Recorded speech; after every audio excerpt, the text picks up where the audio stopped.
Today I want to show you how to make changes to the settings file to get different Counterbore parameters. As an example, I take a Japanese screw and I set the parameters for Counterbore. As you see, as a default, we get this Counterbore SA, type SA. So maybe you wonder from where this SA is coming from. Actually, we have a definition file, and this definition file is counterbore.lsp, and here all the screws are listed. So when we go down and look for screw 1180, we say that 1180 has a default countersunk form of SA and medium clearance hole.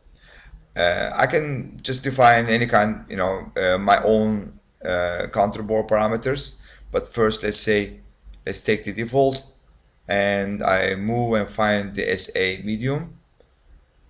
This will be SA, but as you see, this is the fine clearance. We have to scroll up to find the SA medium.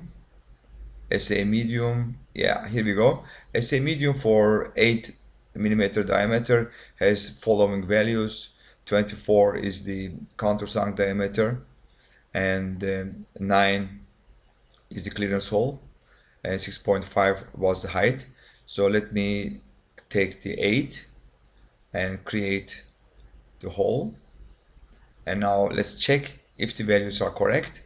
I'm measuring the height 6.5 as it was in the file, and the diameter is, as you see, 24, and let's see, 24, 6.5, and 9 is the clearance hole diameter.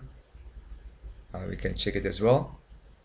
Diameter 9 is the clearance hole.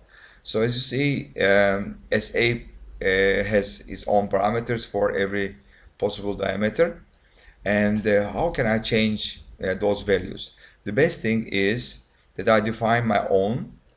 I take this screw and I just make changes in the file and write that I just give any name, make up some name. For instance, I say this screw will use the Counterbore type my1 and medium. Okay, so now I have to define the parameters of my1. I just copy one line not to make a mistake, and go all the way down and add to the file my1 for 8 millimeter, and I've changed the clearance hole 9.2, and I changed the 35 is now a much bigger hole, and 11 is the Counterbore. As you see, I make another one, my1 for the 10. Actually, here you have to add all the possible values for each diameter. I'm just writing for the diameter 8 and 10 as an example.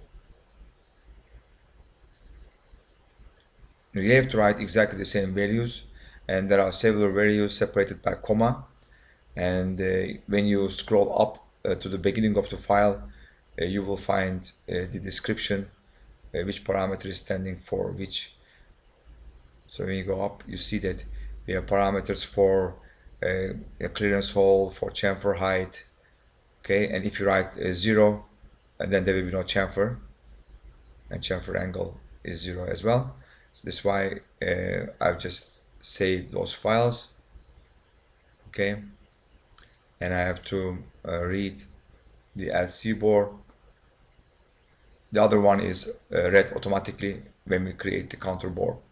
Okay, now I create for the same screw, for the same size, another Counterbore, and we should see the difference. Now it's automatically my1, it comes as default, and I'm selecting upper and lower parts and select the screw. As you see, now it's much bigger. I've set it 35, a much bigger Counterbore diameter, and let me take diameter 10, which is also defined, and here, oh sorry, I forgot to say, screw connection, okay, because only the screw connection makes the counterbore. All right, as you see, for 8 and 10 we have defined new counterbore parameters. What happens if I use a diameter which is not defined? Let's say 6 was not defined in the file, so when I start using, if I want to use the 6 millimeter diameter, I will get an error message that is not defined in the data file. As you see, we have only defined for 8 and for 10. So please make sure that for each diameter you define the necessary parameters. Thank you.